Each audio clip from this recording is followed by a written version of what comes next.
भगवान की पटरानियों ने रोहिणी मैया से, एकमात्र रोहिणी जी ऐसी हैं जिन्होंने ठाकुर जी की ब्रजलीला, मथुरा लीला और द्वारिका लीला तीनों का दर्शन किया है। एक दिन भगवान की सब पटरानियों ने रोहिणी मैया से कहा कि हमको ब्रज लीला सुनाओ। रोहिणी मैया बोली ठीक है, हम सुना तो देंगे आपको, पर तभी भगवान की पटरानियों ने निवेदन किया कि सब लोग आएंगे कथा में, बस 3 लोगों का प्रवेश वर्जित रहेगा। बोले कौन? बोले सबसे पहले तो बलराम जी, वो नहीं आएंगे कथा में। रोहिणी मैया बोली, बोले हमारो ही लाला, वा कोई रोक दोगे हैं? बोले मैया वाकई पीछे कारण है, हम सब बहू हैं, वो हमारे जेठ जी हैं।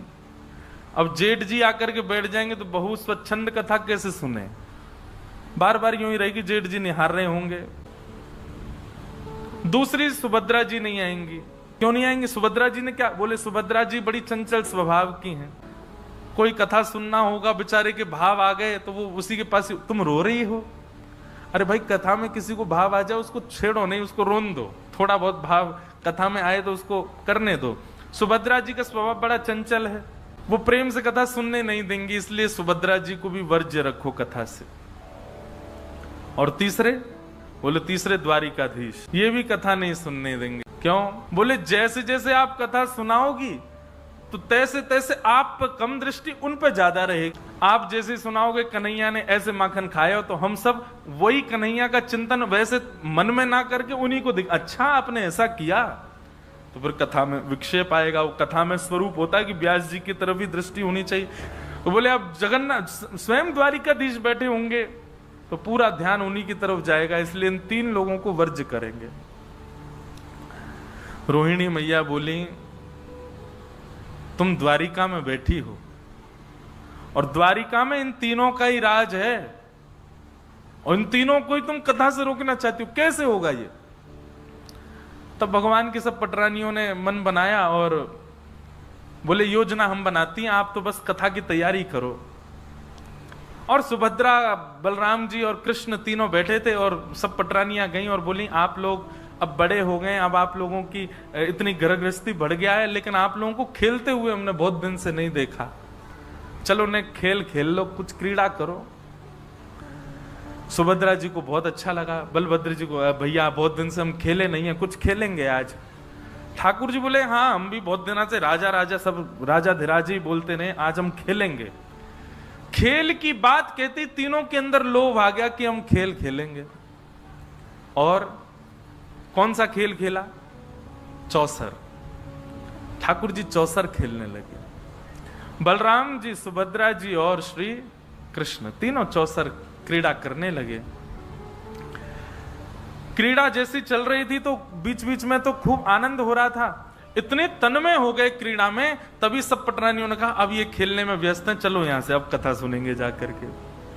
जैसे तीनों व्यस्त हो गए, सब पटरानियां जाकर के वहां कथा सुनने लगी। यहां क्रीड़ा करते करते सुभद्रा जी, चंचल है ना उनका स्वभाव, सुभद्रा जी बोली सबरी भाभी कहां चली गई? भैया दाल में कुछ काला है, ये हम सबको खेल में बैठा के सबरी भाज गई, एक भी नहीं है यहाँ पे। ठाकुर जी बोले दाल में कुछ नहीं, पूरी दाल ही काली लग रही है हमें तो, जल्दी चलो। और तीनों महाराज ढूंढने लगे कहां हैं सब।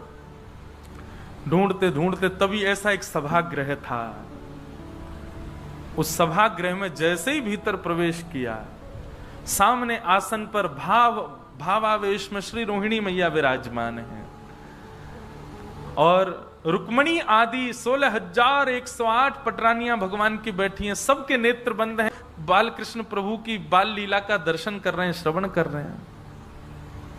ठाकुर जी ने तुरंत रोका दोनों को, बोले रुको, कथा चल रही है और कथा में भी ब्रज लीला चल रही है, हम लोगों ने कहीं अंदर प्रवेश किया तो विक्षेप हो जाएगा, कथा में भाव में विक्षेप हो जाएगा। ठाकुर जी पीछे ही खड़े हो गए, दूर ही खड़े हो गए, वहीं खड़े खड़े सुनने लगे अपनी लीला।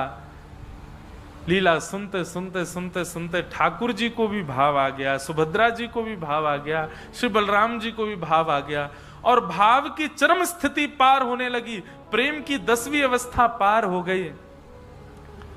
और ब्रजवासियों की याद में बलराम जी और सुभद्रा जी, बलराम जी और ठाकुर जी दोनों की भुजाएं खड़ी हो गई, मानो कथा सुनते सुनते ऐसा लग रहा हो कि सामने नंद बाबा खड़े हैं, यशोदा मैया खड़ी हैं, सब ब्रजवासी खड़े, अरे कोई इनको दूर मत रखो, हमारे पास ले आओ, हमारे हृदय से लगा दो। दोनों भुजाएं खड़ी हो गईं। तभी प्रेम की अवस्था ऐसी पार हुई कि तीनों प्रेम विगलित हो गए। ठाकुर जी का मुख प्रेम विगलित हो गया, हाथ विगलित हो गए, चरण विगलित हो गए। जब ठाकुर जी के इस रूप का प्रादुर्भाव हुआ, पिघलने लगे ठाकुर जी, तब देवता त्राहिमाम करते हुए दौड़ने लगे। ब्रह्मा जी से जाकर के कहा कि कुछ करिए भगवान, ठाकुर जी नहीं तो देखिए अभी अभी जलाशय जल के भांति हो जाएंगे ठाकुर जी। तब ब्रह्मा जी ने कहा जब कथा में विक्षेप भगवान नहीं डाल रहे तो हम डालेंगे तो ठाकुर जी हमको शाप दे देंगे। कथा में विक्षेप डाल नहीं सकते तो क्या करें? बोले कोई कथा का रसिक जन ही जाकर के इसको संभाल सकता है। तब श्री नारद जी को भेजा गया। नारद जी महाराज आए और आकर के बड़े धीमे से रोहिणी मैया को कहा कि हे मैया, यदि आप थोड़ी देर और बोलती रही ना तो द्वारिकाधीश बलराम जी और सुभद्रा जी तीनों जल के रूप में ही मिलेंगे, रस के रूप में ही मिलेंगे, आपको प्रत्यक्ष दर्शन नहीं कर पाओगे। रोहिणी मैया ने सामने देखा, तीनों पिघल गए हैं, मुख पिघल गया, हाथ पिघल गए, पैर पिघल गए, वहीं कथा को रोक दिया।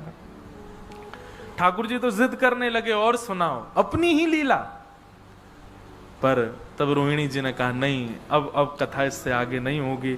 लेकिन नारद जी ने जाकर के प्रणाम किया और प्रणाम करते हुए महाप्रभु जी से प्रार्थना की, भगवान आपके स्वरूप की बलि बलि जाऊं, बस अनुग्रह इतना कर दीजिए। अभी तो आप अपने पूर्ण रूप में आ जाइए, अभी तो लीला चल रही है, परंतु इस रूप को कलयुग के लोगों को प्रेम की अवस्था समझाने के लिए, कथा की महिमा बताने के लिए, प्रेम के स्वरूप को दर्शाने के लिए और आपका भक्तों के प्रति, ब्रजवासियों के प्रति कैसा प्रेम है उसको दिखाने के लिए नाथ आपका ये स्वरूप कलिकाल में प्रकट हो और प्रकट हो करके जीव मानस का कल्याण करे। फिर स्वरूप तो ठाकुर जी का ये अनादि है, जगन्नाथ रूप कोई कलयुग का नहीं है, कोई सतयुग त्रेता, ये तो अनादि है। इसका कोई एक भाव नहीं कि उसी युग का है, अनंत है जगन्नाथ भगवान का स्वरूप। लेकिन कलयुग में मेरे और आपके ऊपर कृपा करने के लिए, इंद्रद्युम्न राजा पर अनुग्रह करने के लिए भगवान प्रथम तो नील माधव के रूप में आए और फिर नील माधव रूप से अंतर ध्यान होकर के इंद्रद्युम्न राजा पर कृपा करने के लिए भगवान दारू ब्रह्म श्री जगन्नाथ के रूप में, वही स्वरूप जो द्वारिका में कथा सुनते सुनते प्रकट हुआ था, वही स्वरूप यहां व्यवस्थित हुआ। बोलो जगन्नाथ महाप्रभु की।